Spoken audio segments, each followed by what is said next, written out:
Assalamualaikum warahmatullahi wabarakatuh. Kami di sini dari kelompok 4 ingin mempresentasikan mengenai teorema Norton lanjutan. Dengan kelompok kami yang beranggotakan saya sendiri, Sabila Nur Hasanah. Saya Maharani Putri Kohar.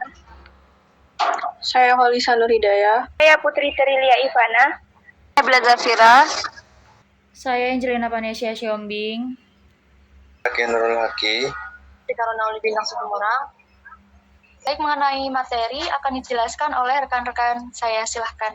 Teorema Norton. Pada prinsipnya, teori Norton sama dengan teori Tessein. Hanya pada teori Norton, rangkaian aktif linear diganti dengan sumber arus IN atau ISC yang paralel dengan tahanan Norton atau Rn. Adapun bunyi teorema Norton adalah setiap jaringan listrik linear atau rangkaian rumit tertentu dapat digantikan oleh rangkaian sederhana yang hanya terdiri dari sebuah arus sumber IN dan sebuah resistor yang diparalelkan Rn. Adapun tujuan dari teorema Norton yaitu 1.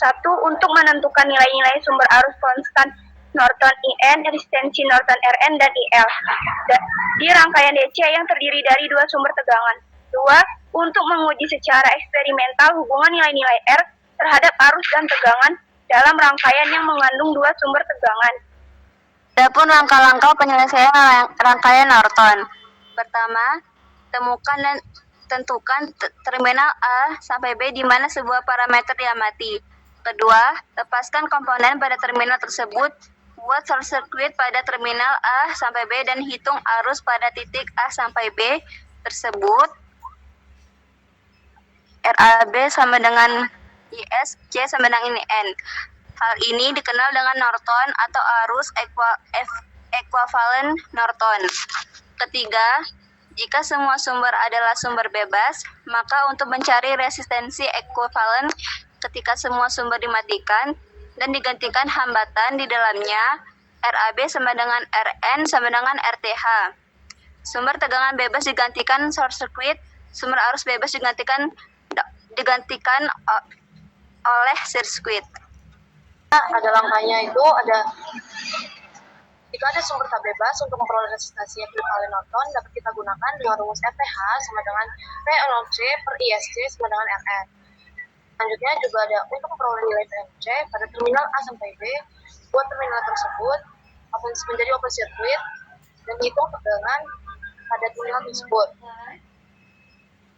Dan terakhir, gambar ulang rangkaian ekuivalen Norton yang membuat sumber arus ekuivalen Norton, resistensi ekuivalen Norton, dan komponennya kita lepas sebagai langkah kedua.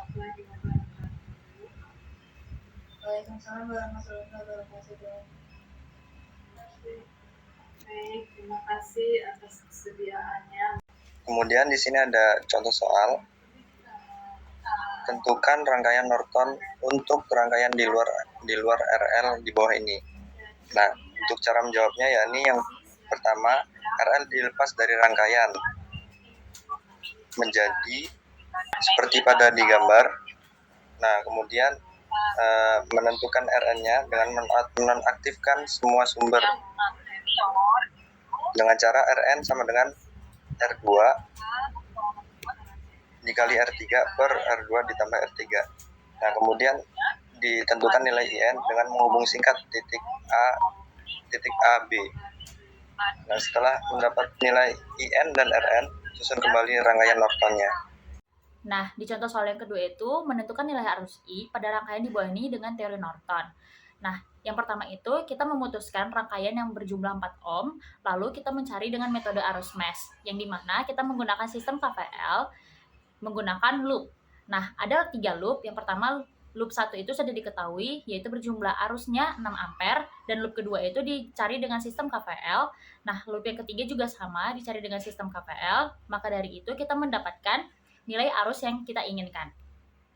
Nah, karena yang dicari itu adalah arus dari R4 atau R4 ohm.